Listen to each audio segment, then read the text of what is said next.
What's going on, everybody? So I just ran across this story to share it. A driver was shot to death while waiting to deliver his load in Louisiana. And it brings up a valuable question. It brings up a question in my mind, and I'm sure in a lot of your minds. Why are we not allowed to carry guns? Why isn't there some kind of mandate or something put into effect to where we can carry concealed across state lines? When are these states going to get it together so that drivers are protected out here on the road? You tell me.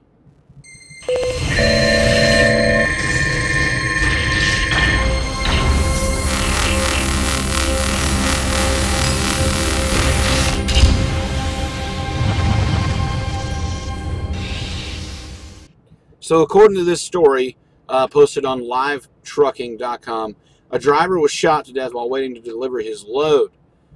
Witnesses say that the gunman shouted that he was going to, quote unquote, going to shoot someone before approaching the driver.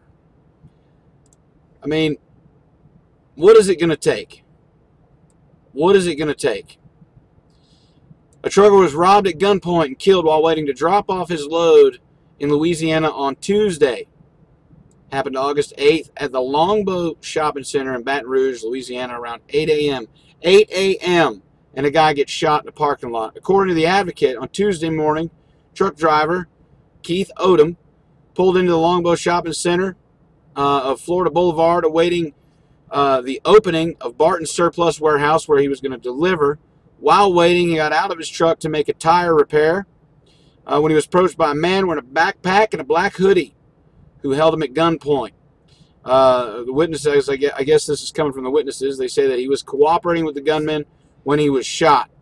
Witnesses say the gunman was out for blood and heard him say he was going to shoot someone, anyone. Employees from a nearby store said they saw a man in a dark hoodie run across the parking lot. Emergency responders gave aid to Odom at the scene, but he died later at the hospital hours later. I mean, witnesses claim that this is an area that is drug infested, okay, and something really needs to be done. But what could have been done? And there's the number. I mean, I don't know if any of you guys were in the area or you might know something, just in case. 225-389-4869.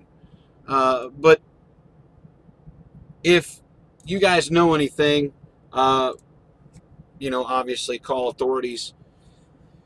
But this raises a point.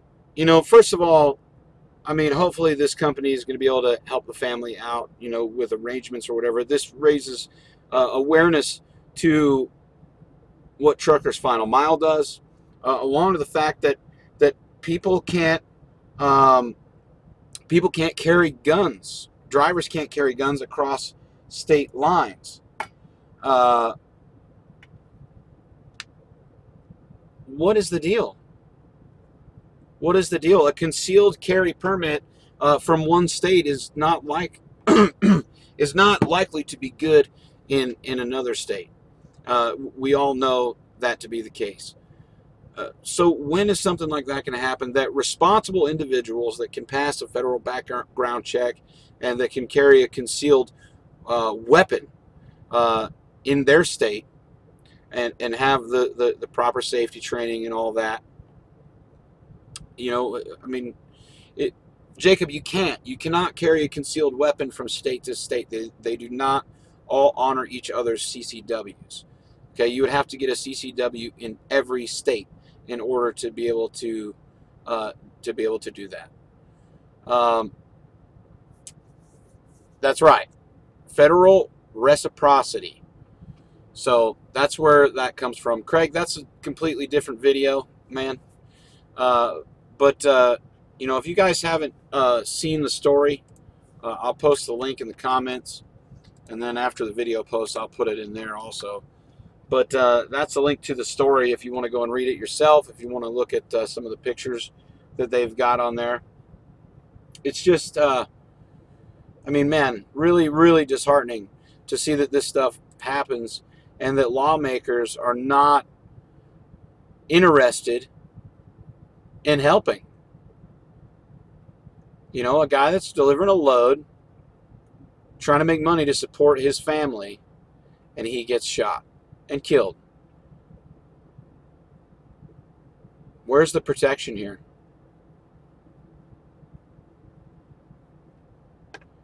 You know, where is it? What are we going to do to fix the problem?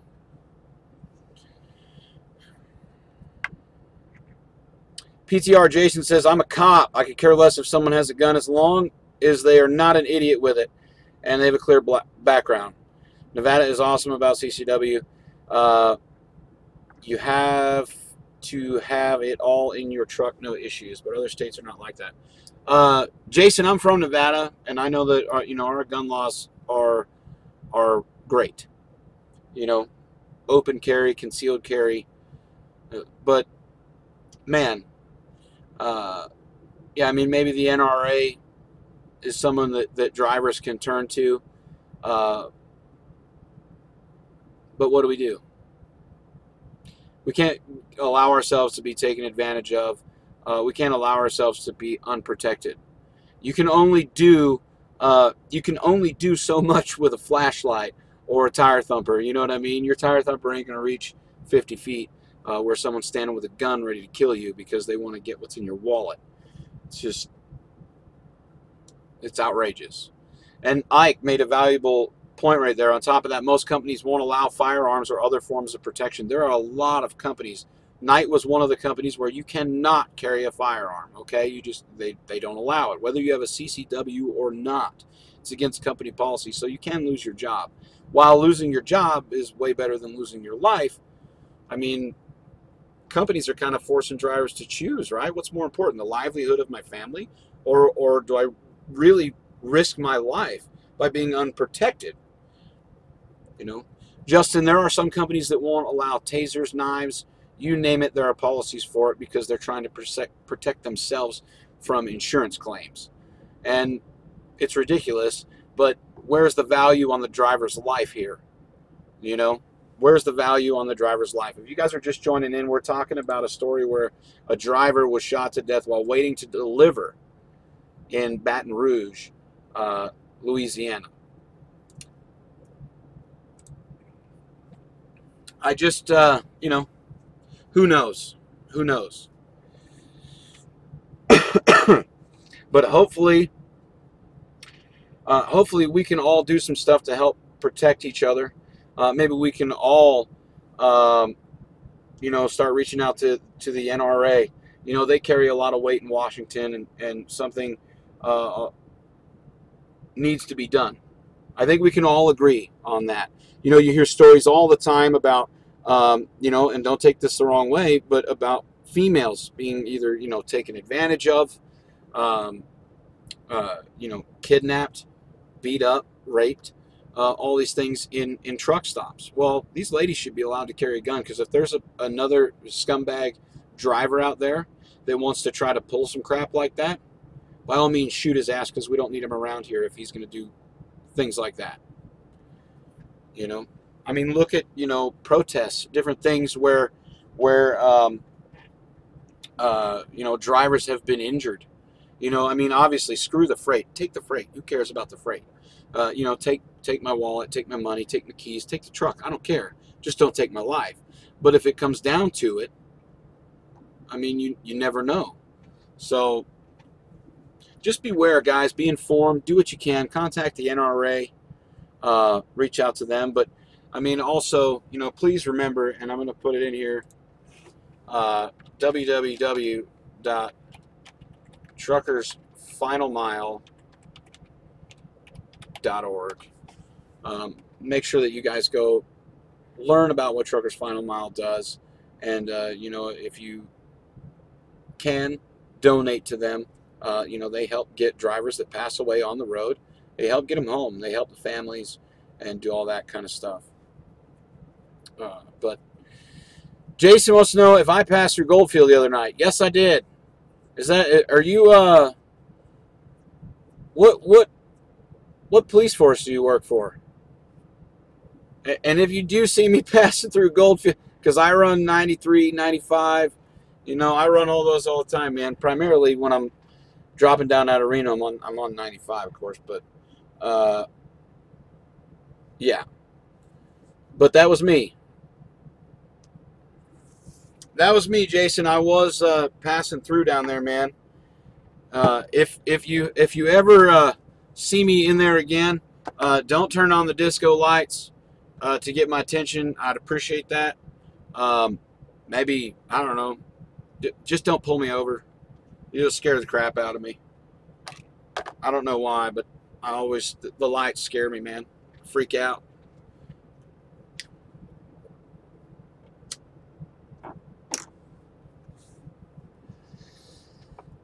Your grandparents years ago went on a run to New York. A guy went in their truck while they're in a warehouse, took $1,000 and everything but the steering wheel. Well, yeah, that's crap, because there are people that work for the same company that will steal from their coworkers.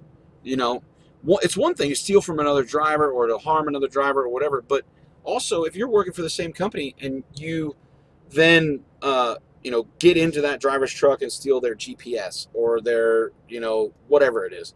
People do that all the time because it happened at night. You want to know how that's even possible?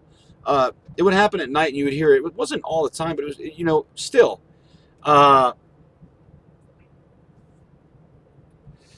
People, they have similar keys to the trucks. So one Volvo key might open multiple trucks within the same company, or even ones on the road. I have a set of numerous keys in my truck, in a bag that I used to keep because night drivers would lock themselves out. I mean, just crazy. Jason says I passed him when he was on a stop. That's crazy, man. You're in Goldfield. Hit you up next time you come through. You buy me a cup of coffee. I'd be honored to sit down with you, man. That'd be awesome. If I send me an email, Jason. So, and I'll send you my number, bro. And if I'm coming through, I would love to hit you up. Goldfield's a scary place, by the way. If you guys ever watch Ghost Adventures, that place is freaking haunted. Okay. But shoot me an email, man. I'd love to catch up with you. That'd be awesome. But hey, guys, I don't want to leave this video too long. I kind of want to get the word out about this stuff. So I want a whole bunch of people to watch it. But if you want to see the story, it's over at livetrucking.com. That's where the story is. If you want to see the full thing, go and read it. Check it out. It's on Facebook, floating around. So go and share it out there. And this is something, listen, this is something that affects all of us. Okay? This is something that affects all of us. It doesn't matter whether you're white, black, Asian, Puerto Rican. It doesn't matter. Race does not matter when it comes to people being able to protect themselves. Okay? So go check out the story.